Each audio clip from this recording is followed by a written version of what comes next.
Bueno, continuamos acá en Vladimir a la Una conversando sobre esta visita de la Alta Comisionada de Naciones Unidas para los Derechos Humanos, Michelle Bachelet. Estamos con 3 integrantes de distintas organizaciones no gubernamentales de derechos humanos.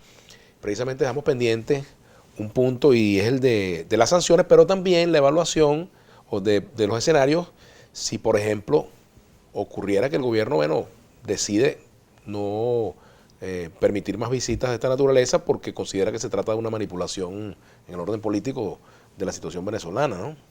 Sí, fíjate, nosotros, por ejemplo, en el caso de la salud, tenemos ya 2 medidas cautelares otorgadas. Una para la maternidad Concepción Palacio, que fue hace poco otorgada por la Comisión Interamericana de Derechos Humanos, y la nuestra de los niños, niñas y adolescentes que están en el servicio de nefrología del Hospital JM de Los Ríos, que fue otorgada el 21 de febrero de 2018. Vemos la presencia del sistema interamericano siempre. Nosotros las organizaciones siempre hemos acudido en distintas oportunidades a llevar nuestras solicitudes, nuestras peticiones, y te lo pongo también en la mesa porque el sistema interamericano para nosotros ha sido muy importante. Ya sabemos que el Estado venezolano denunció la convención y bueno, lamentablemente pues no va a estar presente de ahora en adelante en los distintos periodos de audiencia, como en el último que ya se sostuvo en Jamaica, ahora corresponde en Washington.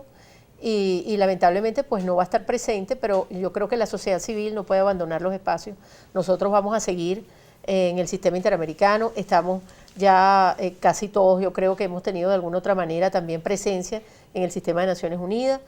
Y con el tema de si el Estado va a cumplir o va a dejar que vengan los relatores. Por ejemplo, los relatores de la Comisión Interamericana de Derechos Humanos han hecho la solicitud en cada periodo de que ellos quieren venir. Estamos hablando de relatores de distintas áreas, relatora de DESCA, la doctora Soledad García Muñoz, relatores importantes como en los de temas de tortura, de presos políticos y de comunicación social y de medios que hacen ese tipo de evaluaciones y que lamentablemente han solicitado el ingreso a Venezuela para hacer una evaluación, un estudio, un informe, y el Estado venezolano pues lo ha impedido, ha dicho que no, se niega a recibir esta visita. Por eso para nosotros esta visita de la señora Bachelet tiene una importancia fundamental, porque aunque no han dejado entrar a los otros relatores, bueno, a la señora Bachelet sí, y esperemos que a los demás relatores también se abra la puerta para que ellos puedan venir, los relatores del sistema y además los relatores de la CIDH. Esa es nuestra solicitud.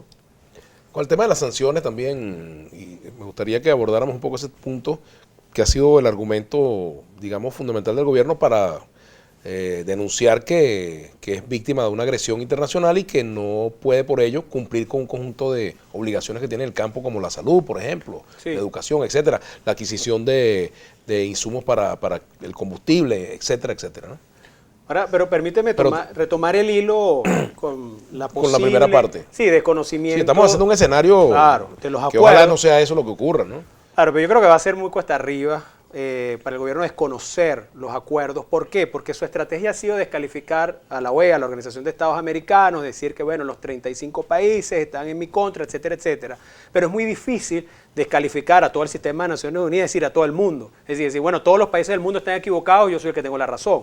Y por eso los esfuerzos han sido hacia que venga, por ejemplo, la alta comisionada y no los relatores, como decía Catherine, de la Comisión Interamericana de Derechos Humanos. Por lo que nosotros lo que hemos visto hasta ahora que su estrategia ha sido hacia Naciones Unidas y luego desconocer va a tener un impacto, un costo muy alto. No es que no lo pueda hacer, ya lo ha hecho en ocasiones anteriores, desconocer sus acuerdos, pero creo que no es tan sencillo como solamente decir que ya hubo un cambio o manipulación de la situación de derechos humanos en Venezuela.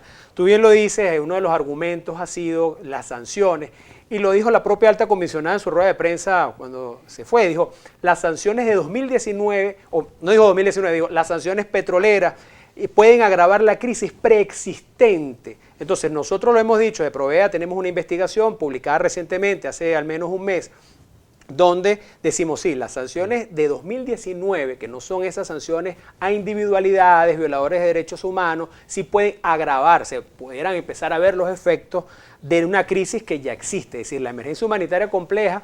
¿Y por qué decimos emergencia humanitaria compleja? Que eso también es importante comentarlo, porque esto no es una crisis que es producto de un desastre natural, ni es producto de un conflicto bélico, sino es por decisiones políticas. Y eso viene desde 2014. Ahora bien, en este informe, por ejemplo, se dice que el Estado venezolano recibió entre 1999 y 2015 por ingresos petroleros el equivalente a 10 Plan Marshall. El Plan Marshall fue el que reconstruyó a toda Europa después de la Segunda Guerra Mundial. Bueno, aquí se recibieron recursos por 10 planes Marshall. Eso equivale aproximadamente a pagar más de 60 veces la deuda externa de Bolivia.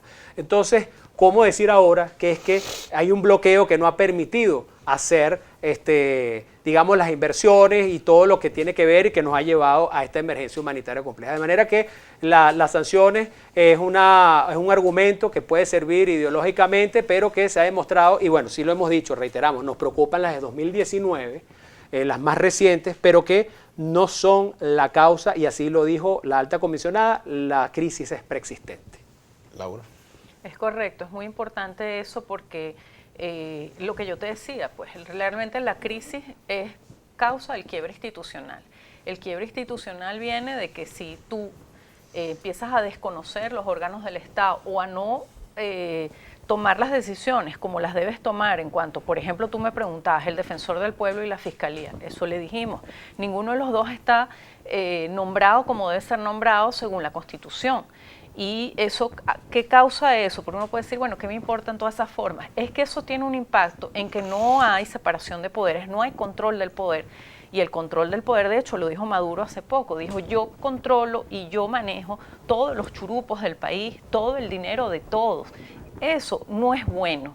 Así Maduro sea Jesucristo. O sea, quiero decir, ninguna persona humana debe manejar el dinero completo de un país. Por eso el Estado de Derecho es eso, la separación, el control, porque hay tentaciones muy grandes a que eso lleve a que tú no te estás ocupando del otro si no tienes otros intereses. Entonces, eso es lo que está roto en Venezuela y eso es lo que hace que las instituciones no están funcionando, que los ministerios actúan por inercia y que el propio poder que está allí, que ha usado mal ese dinero, no tiene incentivos para decir yo entrego el poder al que viene, como sería lo normal en un Estado democrático, la alternancia política, y yo me salgo cuando me toca y rindo cuentas como debe ser, sino que aquí todo está opaco.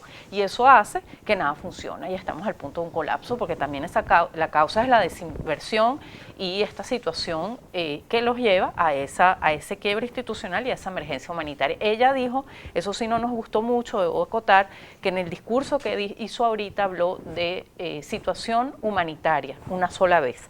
No habló propiamente de la crisis humanitaria, pero en el de marzo sí fue más clara, fue más contundente, a lo mejor porque estaba aquí, claro, tema diplomático. Pero eso es lo que nosotros pensamos, pero efectivamente si tú ves el de marzo y tú te lees el de ahora, allí morigera algunas cosas, incluso dice, hay violaciones graves de derechos humanos, pero también hubo unas acciones, y lo pone como si fuera equivalente, por cuestiones, vamos a decir, de discriminación política, unas agresiones en contra de personas, el caso de la persona que quemaron y tal, que es una cosa horripilante, pero obviamente no lo puedes poner igual porque no es tan masivo y no es algo sistemático, es algo que pasó muy mal, y es verdad, lo tiene que decir, pero quiero decir que allí hubo cosas que hay que ver efectivamente el informe del 5 de julio. Ella de todas maneras tiene que rendir otro informe oral en septiembre.